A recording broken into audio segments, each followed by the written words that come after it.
Hey guys, welcome to Bastion Time. I am your host Bastion. This is Nintendo News. Let's get to that news. Cliffy B is...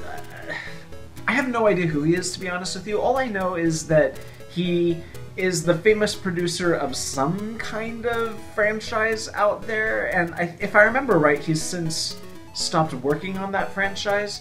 So, I don't really know what his actual position is or what the franchise is, because I obviously have never played the game and I don't really care. All I know is that he's a Zelda fan, I remember reading at some point, so that's good. But he's not much of a Nintendo fan, or if he is, he sure has a funny way of showing it, because when Nintendo announced that they were going to go ahead and do smartphone games, he tweeted out, "Welcome to 3 years ago, Nintendo." Yeah, I guess they could have released smartphone games 3 years ago, but who cares? They didn't, and now they are. What? It's very frustrating that people are taking this kind of attitude. Like, what does it really matter if they did 3 years ago or not? The point is they are now. And then he said a couple other stupid things. I'm no holds barred here. I'm not a fan of his after reading these stupid comments. He said something like, oh great, now I can pay more to make Mario jump higher. Which, if you know anything about Nintendo, you know that that would never be a consideration. There would never be a microtransaction kind of thing where, like, oh, you can't reach that area unless you pay us X number of dollars or whatever to get this special power-up. That's just not going to happen. That's not Nintendo's style. They know that that would hurt their brand. They're not going to do that. So for him to imply that that's even a possibility is frankly rude. I'm sure there are all kinds of snarky comments coming from all kinds of video game celebrities, and the point is, why? If you like Nintendo's products and you want to be glad for them for moving into the smartphone realm, then be happy for them. Don't poop on their new plans prematurely. Wait and see what they have to offer before you take those dumps. Our next story is about a very lovely arrangement of Zelda's Lullaby and Ballad of the Goddess together, because they're the same song, except one is backwards version of the other.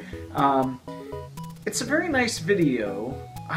Something about it rubs me the wrong way, and I can't quite put my finger on it. Maybe it's something as simple as she doesn't really look like Zelda to me, and he doesn't really look like Link, and I guess I'm kind of over the idea of every single time somebody covers a Zelda song in this big, ultra-produced style, they've got to cosplay as Link and Zelda, even if they don't look anything like Link or Zelda. It just feels like this has been done 1,003 times.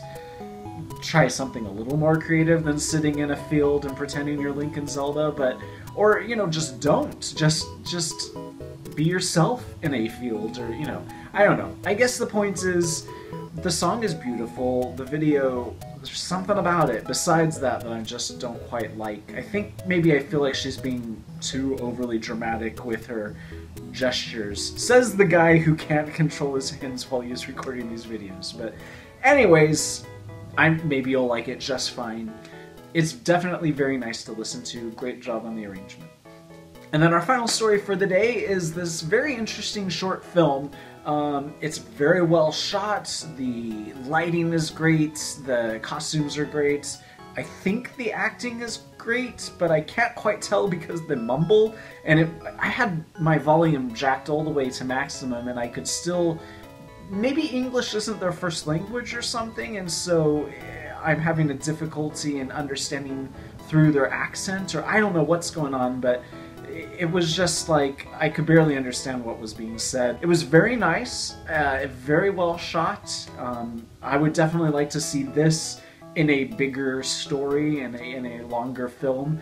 It kind of could be, this could be like a prototype for what the next Netflix show could be. One thing that I will point out, though, is that Link doesn't talk during the whole entire time. It's only Zelda talking at him with Navi there. And this will probably be a rant that I'll do at the end of the week, but Link is not mute. We almost never see his text in-game, but there's a reason for that, and it's just because he's supposed to be our avatar, so to see him actually speaking words would dispel that illusion. So there's this whole common perception out there that Link is mute, and he absolutely is not mute. So the Netflix show better not have him suddenly be mute for no good reason. That would annoy the heck out of me. But anyways, I'm sure I will do a very long-winded rant about that at some point this week. You know, maybe even I'll release that rant today as well. Yeah, maybe that's what I'll do. I'm making up plans as I go. So see you guys either later for that rant or tomorrow for more news. Bye, guys.